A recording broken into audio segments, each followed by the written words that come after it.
आपने इस कंपटीशन में हिस्सा लिया जिसमें हज़ारों प्रतिभागी थे और आपने इतना बेहतरीन प्रदर्शन किया जिसके कारण आपको चुना गया है ताकि आपको पुरस्कृत किया जा सके। इसके लिए आपको बहुत सारी बधाइयाँ और विशेष करके उनके सभी अभिभावकों को, क्योंकि जब माहौल घर पे अच्छा होता है तभी पढ़ाई का एक वातावरण इकोसिस्टम बनता है। और साथ ही साथ उनके सभी शिक्षक और शिक्षिकाओं को भी बहुत बहुत बधाई कि उनके स्टूडेंट्स ने इतना बेहतरीन काम किया है। और हमें बताया गया कि इस पुरस्कार के साथ साथ जो प्लानिटेरियम है का एक शो मुफ्त आप लोगों के लिए आयोजित किया जाएगा। तो that is in addition to जो आपको पुरस्कार दिए जाएंगे, उसके अतिरिक्त आपको ये विभाग की ओर से तोहफा है। ये इसलिए इस कार्यक्रम को आयोजित किया जाता है कि जिस महान गणितज्ञ के डॉक्टर रामानुजन के जन्मदिन पर यह आयोजित किया जाता है, इसलिए ताकि न उन्हें सिर्फ सम्मान किया जाए, लेकिन आप समझें कि जिस परिस्थिति में, अभाव की परिस्थिति में उन्होंने इतने बेहतरीन काम किए और दुनिया आज भी उन्हें याद करती है। और अमूमन कई बार बच्चों में देखा जाता है कि गणित के प्रति, मैथ्स के प्रति थोड़ा एक डर सा बना रहता है, एक रुझान कम रहता है शुरू में, जब तक लिए आपको एक अच्छा शिक्षक न मिले, अभिभावक न मिले। तो उस डर को दूर करने के लिए और एक जिज्ञासा पैदा करने के लिए और एक आपको लगाव पैदा करने के लिए गणित के प्रति इस कार्यक्रम को रखा जाता है। माननीय मुख्यमंत्री जी ने जब से बिहार सूबे की बागडोर संभाली है, तब से सबसे ज़्यादा उन्होंने ध्यान शिक्षा पर दिया है। एक गुड गवर्नेंस के साथ साथ समाज का कैसे ग्रोथ हो, इंक्लूसिव ग्रोथ हो, समावेशी विकास हो, इसके लिए शिक्षा वो एक ऐसा केंद्र बिंदु है जिसके तहत न सिर्फ आपका बौद्धिक विकास होता है, लेकिन साथ ही साथ समाज में जो परिवर्तन है उसके लिए यह आवश्यकता है। इसलिए आप देखेंगे कि बजट का भी बड़ा हिस्सा इसके साथ है और इसके बहुत सकारात्मक प्रभाव भी हुए हैं। जो साइकिल योजना, पोशाक योजना, जो मुख्यमंत्री प्रोत्साहन योजना, इन सबों का फ़ायदा हुआ है कि जेंडर पैरिटी रेशो बहुत बेहतर हुआ है। जो महिलाओं की साक्षरता 2003 में करीब 34% थी, 2023 में 74% से ज़्यादा है। और इस शिक्षा का ही देन है, चाहे वो सामान्य शिक्षा हो या आपको पॉलिटेक्निक और इंजीनियरिंग में जो शिक्षाएं दी जा रही हैं। इसी वजह से आज करीब 35% से ज़्यादा बिहार पुलिस में 30,000 से ज़्यादा आज महिला पुलिसकर्मी हैं, जो कि पूरे हिंदुस्तान में सबसे ज़्यादा है। और सरकारी सेवा में भी आपको 35% महिलाओं के लिए जगह रखी गई है।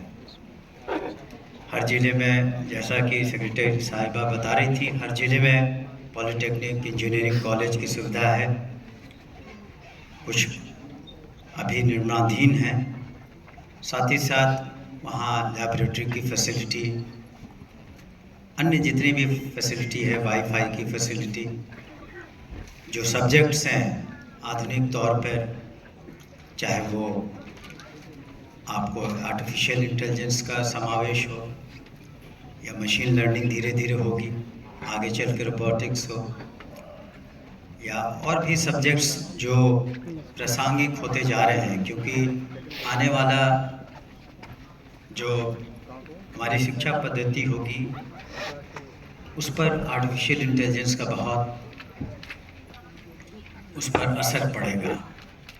ये दूरगामी सोच रखते हुए माननीय मुख्यमंत्री जी ने निर्देश दिया था कि साइंस सिटी का निर्माण हो, प्लानिटेरियम को पटना और दरभंगा के प्लानिटेरियम को संचालित किया जा रहा है और बहुत ही आधुनिक किस्म का ये जगह है जो बच्चे देखेंगे, हमने भी देखा है और the department needs to be congratulated for that कि बहुत बेहतरीन ये जगह है। और वैसे तो आपको तो जाना ही चाहिए, लेकिन सभी को देखना चाहिए कि किस तरह की प्रगति यहाँ पर हुई है।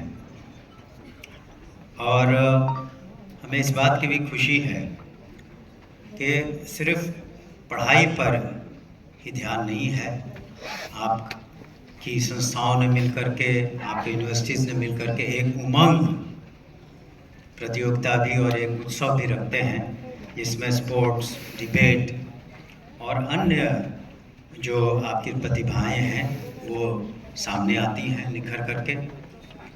इसका भी बहुत फ़ायदा होता है क्योंकि ये मल्टी डिसिप्लिनरी अप्रोच बहुत ज़रूरी है आगे बढ़ने के लिए। बहुत ही आवश्यक है कि हम एक बैलेंस तरीके से सिर्फ साइंस एंड टेक्नोलॉजी को न देखें, लेकिन पर्सनालिटी डेवलपमेंट में और आपके जो अन्य आपके जो टैलेंट्स है वो भी उभर कर आए। इसलिए इस तरह का कंपटीशन और एक उमंग रखा गया है।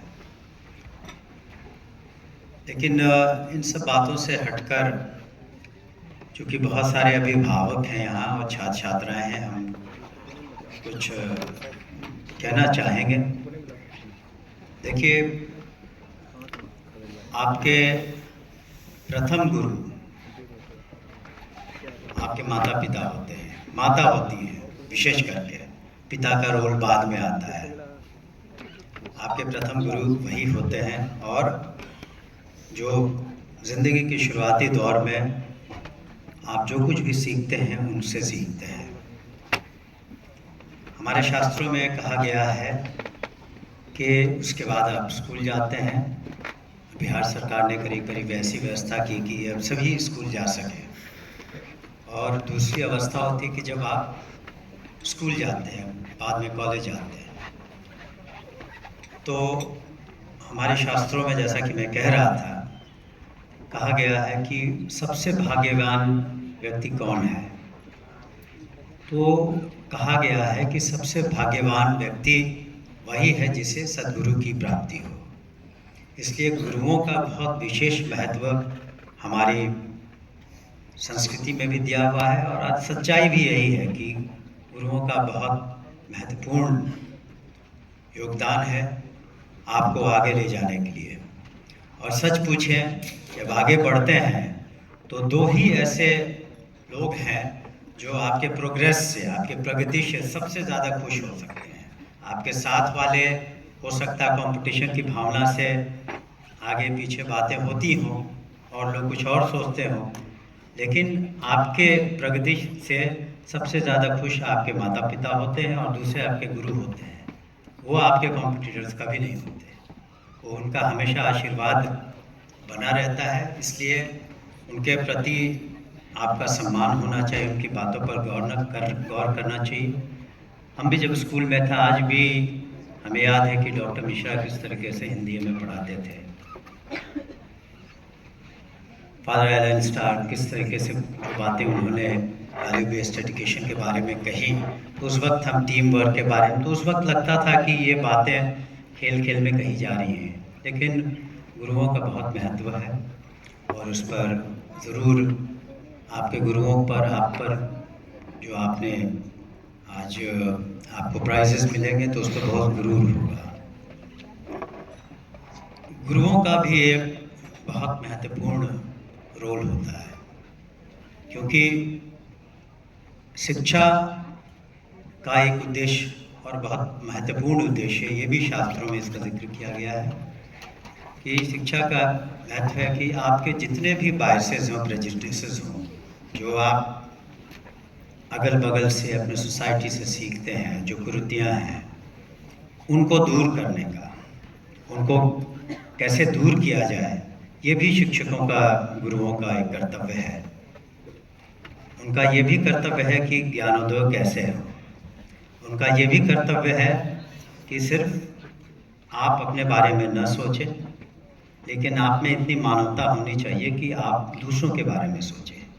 इसीलिए कहा गया है और सेक्रेटरी साहिबा ठीक कह रहे हैं कि आप सिर्फ अपने बारे में नहीं सोचते हैं, सेवा भावना होनी चाहिए।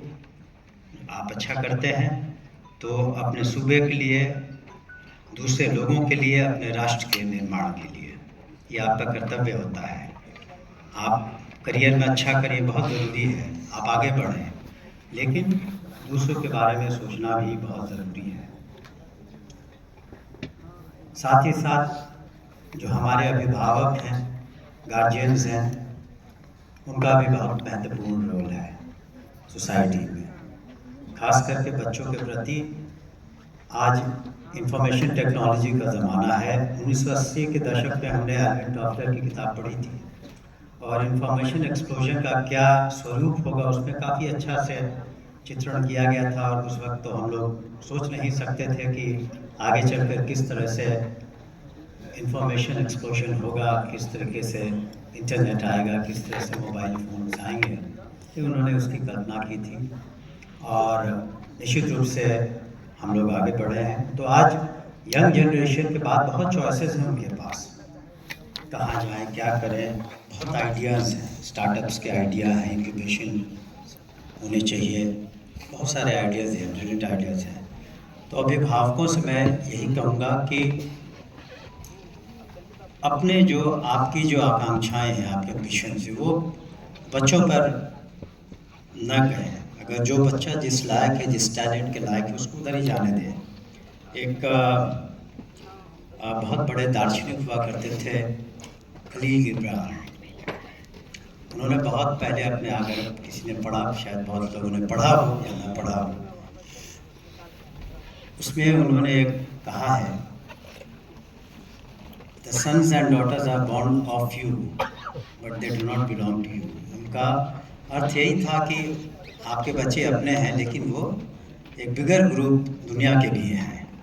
तो अपने जो भी विचार हैं, अपनी जो सोच है, उनको आप गाइड करें, वैल्यूज सिस्टम दें, लेकिन कोई ज़रूरी नहीं कि इसी रास्ते पर आप चलें और इसी में साइंस में ही अच्छा करें, आर्ट्स में ही अच्छा करें। ऐसी कोई बात नहीं है। हर कोई अपने फील्ड में बहुत अच्छा हो सकता था। वैन गॉग बहुत बड़े चित्रकार रहे, आज दुनिया में करोड़ों अरबों में उनकी पेंटिंग्स बिकती है। कोई फॉर्मल एजुकेशन उन्होंने नहीं लिया था। तो जो टैलेंट होता है बच्चों में, उसको प्रस्फुटित होने दें और उनको गाइड करें, लेकिन ज़बरदस्ती कि आप यही करिए न करें, अभिभावकों को भी इसके बारे में ज़रूर सोचना चाहिए। वैसे तो विद्या पर और शिक्षा पर बहुत बातें कही जा सकती हैं, उसे मैं बहुत आगे नहीं ले जाना चाहता था। और पुनः मैं डॉक्टर प्रतिमा को, उनकी टीम को, वाइस चांसलर साहब को, डायरेक्टर साहब को, जितने यहाँ सम्मानित मंच पर बैठे हैं लोग, और यहाँ पर जो भी गुरुजन हैं, अभिभावक हैं, उनको हम बधाई देना चाहते हैं। और विशेष करके छात्र छात्राओं को कि आपको पुरस्कृत किया जा रहा है। आप पूरे मनोबल और पूरे मनोयोग से आगे बढ़ें और आपका भविष्य उज्जवल हो, यही हम कामना करते हैं। आपका बहुत बहुत शुक्रिया। जय हिंद।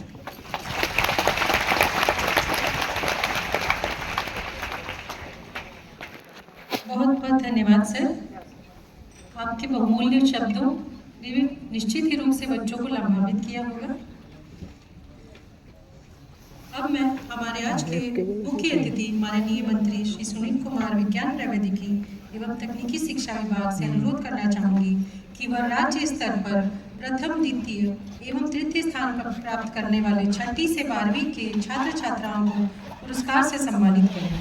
सर्वप्रथम मैं 6ठी कक्षा से 12वीं कक्षा के राज्य स्तर पर प्रथम स्थान प्राप्त करने वाले छात्र छात्राओं को मंच पर आमंत्रित करना चाहूंगी। कृपया आप सब कक्षा 6 से कक्षा 12 तक क्रमबद्ध में मंच पर आ जाए। प्रथम स्थान जिन्होंने प्राप्त किया है राज्य स्तर पर, कृपया आप लोग आ जाइए मंच पर। वो बाद में होगा ग्रुप वाला, पहले 1 बाय 1 होगा। सर्वप्रथम दर्शित राज लखीसराय जिला से हैं, कक्षा